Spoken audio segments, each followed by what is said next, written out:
Yay! Here we go, with yet another fanfic. I thought Metroid High School was bad, but when I saw this one, I was thinking, ugh, yep, this is definitely worse than Metroid High School. At least Metroid High School is still readable. At first, I wasn't even sure what the hell was going on here. As you can see, the title of this fanfic is Aya and Marsia. Written by Audio Worm. Jeez. A fanfic with Aya and Marisa. This my first, so do not hat. It's only rated T. Let's just read it. Chapter No. Marisa was bored because she had nothing to do that day, so she decided to go into her biddy room, lock the door, strip naked, and fap. So she went into her room, looked the door, get naked, and fapped.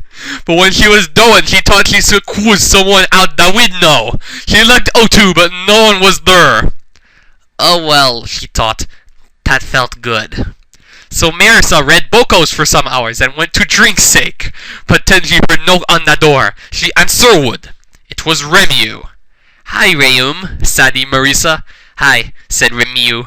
So Remu came inside and they drank together and got drunk and fell asleep together. When they woke Aya up, they were both embarrassed and shit. Eventually, Remu left. So that's the first chapter? Jesus fucking Christ. And there's 4 of these things! Alright, chapter 2. Oh god.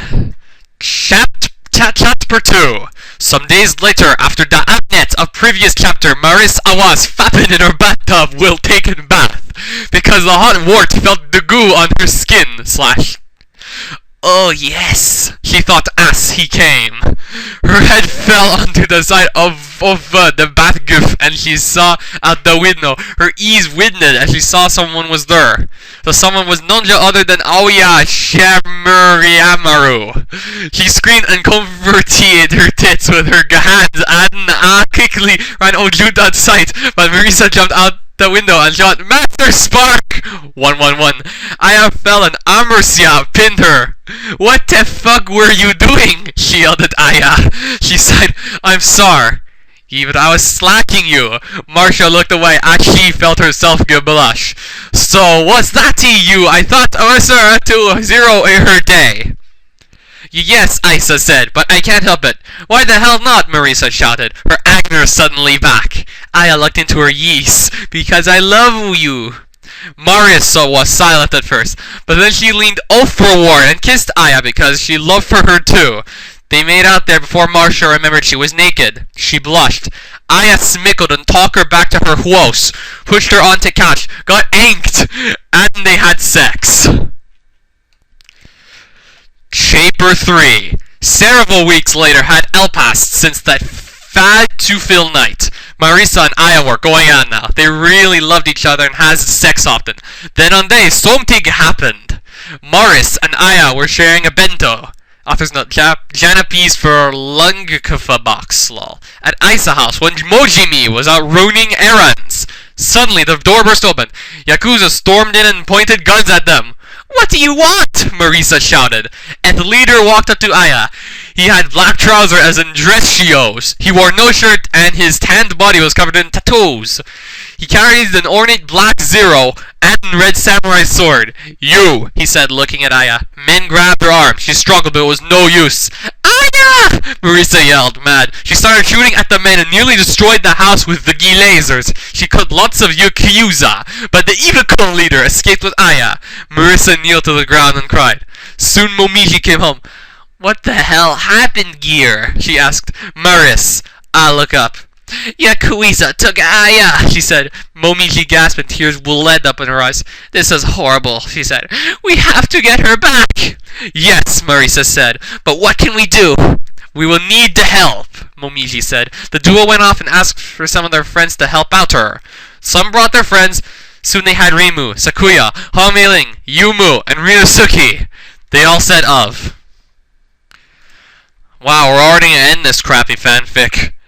Chapter 4. Marsia, Mom Jimmy, Reimu, Mei-ling, Skaya, and Ryusuke arrived at the city in a couple days. They got a hotel room and somehow crammed everyone in. Ryonsuke went out and disguised himself with a labatt trench coat and chassés. He went to an alley and met a shady-looking guy. You got the money? He growled. Ryonsuke gave him a suetaxa, 10,000 yen, and roughly $1,000. The man gave him a photo of a guy with red eyes and black hair, with an address written on it. This is Hiroshi, he said, leader's right-hand man. If anyone will know who to find him, he will. Fix, Ryonsuke said. Meanwhile, back at there, Marisa was listening to radio, worrying about Aya. Rimu was trying to comfort her. Sakuya and Homeiling were just trying to keep calm, but they were worried too. Momiji was sitting in the corner alone. The truth was she liked Aya too, but she was happy with Marisa and she wanted her to be happy, so she didn't say anything. Ryonsuke came home and came over to Marisa. He told him about the man named Hiroshi. They decided to go to him tomorrow. The next day, Marisa, Sakuya, and Mei-ling went to the place. Mei-ling kicked down the door, and the man was there in a brown jacket and jeans, drinking. He looked up. "What the fuck?" he shouted. Mei-ling quickly leaped forward and kicked him in the neck. He fell over. Then Sakuya stuck a knife in his belly, and Marisa pinned him down. Okay, stop, he yelled. What do you want? Where is Aya? Tell me, Marisa demanded, punching him in the face. Who? Marisa described her. Look, and he nodded. He reached for a piece of paper, but instead pushed a red button next to it. Yakuza guards swarmed into the room, but Sakuya froze time and threw knives at them. Most died and the rest ran. She stabbed his hand. Don't try that ever again. He groaned and took the paper, writing something on it with his good hand. He gave the paper to Marisa with his address. He's here with the girl. What's he doing to her? She asked. He grinned. See yourself. What do you want me to do with him? Mei-ling asked. Marisa scowled down at him. Kill him. So Mei-ling snapped his neck and he fell over dead. Come on, Marisa said. Let's get the others. They flew back to the hotel and everyone went off to the place. Okay. Then what happened? Did Aya ever get rescued? Well, this is definitely worse than Metroid High School. At least Metroid High School actually had some thought put into it. At least we had at least it was I don't even know if there were any capital letters in this fanfic. I'm not even sure if anything was capitalized. At least there things were capitalized in Metroid High School. This was just ugh. Yeah, this is definitely worse than Metroid High School. At least Metroid High School actually had some meaning put into it, but this was just random and, well, I'm not even sure if I can take this seriously. Turns out Audio Worm has actually written 4 things, not just 1. And looking at the other 3 things that this guy wrote, well, the rest of the spelling and grammar on the rest of the 3 fanfics the guy's written, it actually looks like proper English, unlike the one I just read now. Aya and Marisa is probably a horrible trollfic, just made to be bad on purpose. I don't think your spelling can be this bad by accident. This must have been on purpose. Oh my god, holy shit. Well, I'm done reading that. Piece of shit.